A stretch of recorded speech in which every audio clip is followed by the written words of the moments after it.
mga oras na ito, kinakabahan na kami kasi ni isa ay walang tumutulong sa amin.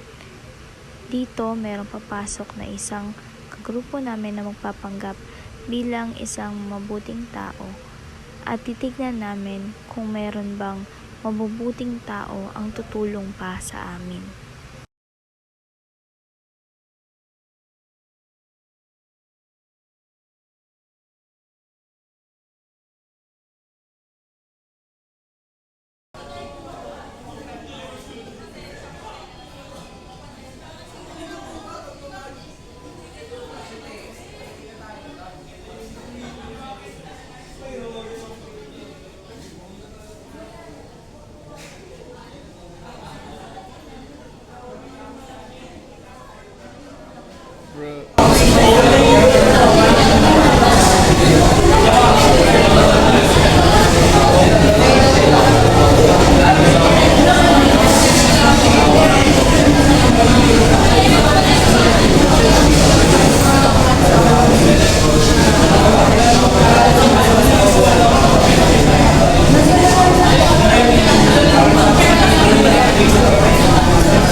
Miss, excuse me po.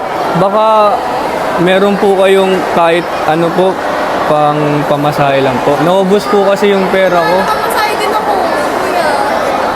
Charot, magkano ba kailangan? Kayo po, ma'am. Coins. Pang pamasahe lang po. Malayo po. Ayan na, Pasensya po, ma'am. Malayo pa po kasi ako, ma'am. Wait, ako na. Makahiya. Ayun po, biso. Ay, sige po. Magkano po. ba kailangan mo? Sabihin mo na. Kayo po, ma'am. Pamasahe din ako. Kahit 30 pesos po, ma'am.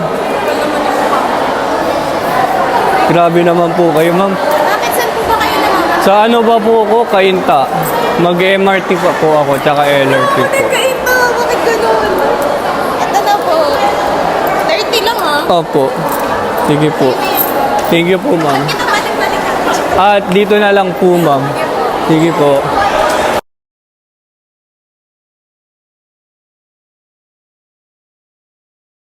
Social experiments, hindi naman talaga siya like mapapansin agad na may nangyayaring social experiment na ganito ganyan. So parang pag may nag-approach sa'yo, unless hindi magaling umarte yung artist na pinili nyo.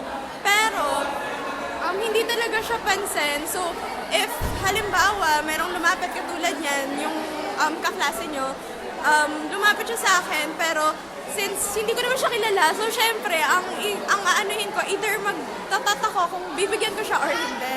Pero since yun nga, meron akong extra, so binigyan ko siya. Kasi since taga-Kainta siya, alam ko malayo din yung pupuntahan niya.